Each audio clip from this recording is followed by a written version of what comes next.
नमस्कार, मैं नवीन कुमार अपने चैनल स्वयंपुर तमाम विद्यार्थियों तमाम भाइयों बहनों का हार्दिक स्वागत करता हूं। आप सभी को मैराथन वस्तुनिष्ठ प्रश्न परीक्षा मिसाइल आप सभी को मिल रहा है। उसी क्रम में आज ऑब्जेक्टिव के अगले सेशन की तरफ बढ़ेंगे और श्वसन का ये आखिरी पार्ट है। इसके बाद अगले चैप्टर परिवहन की तरफ बढ़ेंगे, लेकिन आज इंपॉर्टेंट ऑब्जेक्टिव को हम लोग अच्छे समझ लेते हैं सारे टॉपिक वाइज। तो बिना समय गंवाए हुए हम लोग चलते हैं अगले टॉपिक की तरफ। वो क्या है, अच्छे समझने की कोशिश कीजिएगा। सबसे पहला जो क्वेश्चन है, अकशेरुकी जलीय जंतु का उदाहरण क्या है। कशेरुकी का मतलब होता है ऐसा कोई भी जलीय जीव जिसके अंदर हड्डी नहीं पाया जाता है।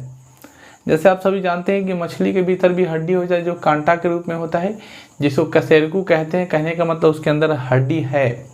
लेकिन कुछ ऐसे जीव होते हैं जो जलीय जीव होते हैं, उनके अंदर सिर्फ मांसल भाग पाया जाता है, हड्डी नहीं होता। वैसे पास को बोलते हैं अकशेरुकी। और अकशेरुकी के अंतर्गत जो बाबू आता है वो सबसे पहला जो नाम है उसका नाम है झींगा मछली और दूसरा का नाम है सीप। सीप का मतलब होता है जिस सीप में मोती मिलता है, या वही सीप जिसको हम लोग घोंगा कह सकते हैं। सीप जो मोलस्का ग्रुप का आता है, मोलस्का समूह का होता है जंतु, मोलस्का समूह का जीव होता है, जिसको हम लोग सीप के नाम से जानते हैं। तो ये कंसेप्ट आप सभी को क्लियर हो जाना चाहिए कि मोलस्का समूह का ये जीव होता है। आगे है, प्रत्येक गिल कोष्ठ में क्या पाया जाता है। तो देखो, गिल कोष्ठ में पाया जाता है जिसको हम लोग बोलते हैं पट्टिकाएं। गिल कोष्ठ में जो पाया जाता है उसको हम लोग बोलते हैं पट्टिकाएं। गिल कोष्ठ में पाया जाने वाला जो पार्टिकल है उसको हम लोग पट्टिकाएं के नाम से जानते हैं। अगला सवाल है, ट्रैकिया का व्यास लगभग कितना होता है। ट्रैकिया का व्यास जो होता है वो 16 mm होता है, मिलीमीटर 16 mm। ट्रैकिया का व्यास 16 mm होता है। ट्रैकिया का व्यास 16 mm होता है। अगला सवाल है, ट्रैकिया के पतली दीवार बने होते हैं। ट्रैकिया की पतली दीवार उपास्थि की बनी होती है। उपास्थि का क्या मतलब होता है, तो जैसे एक कंकाल उत्तक होता है, कंकाल उत्तक के दो भाग होते हैं, एक को अस्थि बोलते हैं, दूसरे को उपास्थि बोलते हैं। जब बात हम लोग अस्थि की करते हैं तो वो मजबूत होता है, जो कैल्शियम का बना होता है, और उसमें मजबूती प्रदान करने के लिए कैल्शियम होता है, और कैल्शियम की पूर्ति हमारे शरीर में दूध से होती है। ये तत्व है। लेकिन जब बात करते हैं दूसरा चीज जिसका नाम उपास्थि, उपास्थि जो होता है एक लिंगामेंट होता है, जो मांसल रचना होती है। वह ऐसा हड्डी होता है जो गुद्दा टाइप का होता है, मुलायम टाइप का होता है, जिससे आप आसानी से मूव, जैसे गर्दन की हड्डी को थोड़ा मोड़ा इधर उधर मूव कर सकते हैं। श्वास नली जो ट्रैकिया थोड़ा मोड़ा इतना कठोर नहीं होता, लचीला होता है। जैसे कान की हड्डी उपास्थि की बनी हुई थी, नाक की हड्डी उपास्थि की बनी होती है, ये जो होता है अस्थि नहीं होता।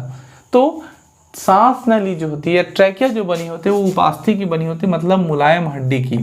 अगला सवाल है, लैरिंक्स के पीछे, लैरिंक्स पीछे कहाँ खुलता है। तो लैरिंक्स या स्वर यंत्र जो खुलता है, आगे बोल सकते हैं, पीछे बोल सकते हैं, जहाँ खुलना है मध्य भाग में, वो सारे जाकर के खुलेंगे श्वास नली या ट्रैकिया में। अगला सवाल है, फेफड़ा और पुलरा के बीच जो पाया जाता है तो क्या बोलते हैं। फेफड़ा और पुलरा के बीच जो पाया जाता है उसको म्यूकस कहते हैं, या ब्रांकस के नाम से जान सकते हैं। फेफड़ा और पुलर के बीच में झुग्गीदार पाया जाता है पार्ट, जिसमें खेखार थूक सभी अटका रहता है, उसको हम लोग ब्रांकस के नाम से जानते हैं। अगला जो सवाल है, वक्ष गुहा में पसच भाग में एक गुंबद के आकार का होता है, इसे क्या कहते हैं। वक्ष गुहा के पसच भाग में एक गुंबद के आकार का होता है, उसे हम लोग डायफ्राम कहते हैं, जो डायफ्राम हमें एक निश्चित स्ट्रक्चर देने का काम करता है। वही डायफ्राम जो एक स्पेशल फीदर देता है, वही डायफ्राम जो एक अद्भुत क्रियाकलाप बना करके देती है। अगला जो है, मनुष्य के फेफड़े में कितना वायु कोष पाया जाता है। तो मनुष्य के फेफड़े में 7 × 10⁸ वायु कोष पाया जाता है। वायु कोष का मतलब कूपिकाएं, जिसमें हवा भरती है, फूलती है, पचकती है, हवा भरती है, फूलती है, पचकती है।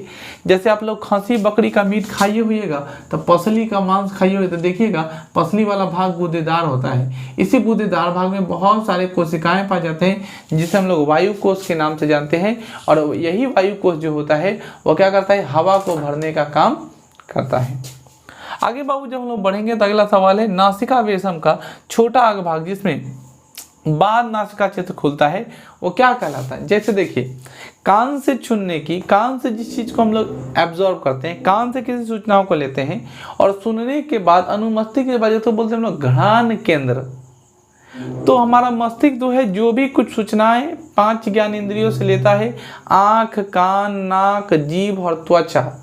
आँख से देखता है, सूचना लिया, कान से सुनता है सूचना लिया, नाक से सूंघता है सूचना लिया, आँख कान नाक हो गया, जीभ से टेस्ट लिया सूचना लिया, और स्किन से ठंडा गर्म का महसूस करके सूचना लेता है। तो हमारा कान जो है, आँख कान नाक जो इस तरह का सूचना लेता है वो दिखाता है कि आपका किस प्रकार का अरेंजमेंट है। आगे जब हम लोग बढ़ते हैं बाबू, तो अगला कहता है प्रकोष्ठ के मध्य और निचला भाग क्या कहलाता है। तो प्रकोष्ठ के मध्य और निचला भाग को हम लोग श्वसन क्षेत्र कहते हैं, जहाँ पे डायफ्राम फेफड़ा फूलता है, फेफड़ा पचकता है, प्रश्वास श्वासोच्छ्वास प्रश्वास और उच्छ्वास होता है। इस क्रिया को हम लोग श्वासोच्छ्वास के नाम से जानते हैं। अगला जो टॉपिक है, जिस टॉपिक को आपको समझना चाहिए, संपूर्ण कोशिकीय श्वसन में 2 भाग लिखे। 500 बार पढ़ा चुका हूँ कि श्वसन के 2 ही तरीके होते हैं, एक को बोलते हैं वायवीय श्वसन, एक को बोलते हैं अवायवीय श्वसन। वायवीय श्वसन के अंतर्गत श्वसन जब कंप्लीट होता है वायवीय श्वसन के अंतर्गत, तब ऐसे कंडीशन में सांस लेने की जो क्षमता होती है वह समय के अनुसार बदल जाती है। तो श्वसन के मुख्यतः अलग अलग तरीके हो सकते हैं।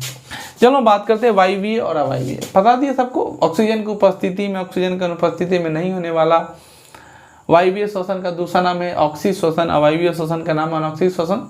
इस क्वेश्चन को हम लोग बहुत बार कर चुके हैं। जो बच्चे अगर पीछे वाले वीडियो नहीं देखे तो जाकर के देखिए, याद कीजिए, बार बार प्रैक्टिस कीजिए। लगभग जब मैं ऑब्जेक्टिव समझाता हूँ तो इंपॉर्टेंट टॉपिक को भी समझा देता हूँ जो एग्जाम में आने की संभावना ज़्यादा होता है। हाँ, मैं इतना जरूर कह सकता हूँ कि अगर सब्जेक्टिव क्वेश्चन की बात आती है, श्वसन से कोई चैप्टर क्वेश्चन उठाने हैं, तो ज़्यादा संभावना बनता है ऑक्सी श्वसन और अनॉक्सी श्वसन का। ज़्यादा संभावना बनता है माइटोकॉन्ड्रिया को ऊर्जा गृह क्यों कहते हैं। ज़्यादा संभावना बढ़ता है व्यक्ति को लगातार दौड़ने से मांसपेशियों में क्यों दौड़ने लगता है, दर्द होने लगता है। ज़्यादा संभावना बनता है श्वास नली ट्रैकिया क्या है, या फिर श्वसन क्रिया को समझाए, श्वसन अंगों के नाम लिखे, मछली का श्वसन अंग क्या है, तिलचट्टा का श्वसन अंग क्या है। इन सभी चीज़ों से रिलेटेड सवाल हो जाते हैं। कभी काल ज़्यादा अगर बहुत ज़्यादा संभावना बनती है क्वेश्चन की, तो हो सकता है कि श्वसन अंग का नामांकित चित्र बनावे या श्वसन के पूरे प्रक्रिया को, पैनक्रियाज को खूब अच्छे से फोटोज बना करके क्रियाकलाप करें। ठीक है, आगे हम लोग बढ़ेंगे बाबू। अगला सवाल कहता है कि त्वचा में सांस लेने के जीव को क्या कहते हैं। त्वचा से सांस लेने वाले जीव को क्या कहते हैं। त्वचा से सांस लेने वाले जीव को हम लोग कहते हैं एम्बिफिया। त्वचा से सांस लेने वाले जीव को हम लोग कहते हैं एम्बिफिया।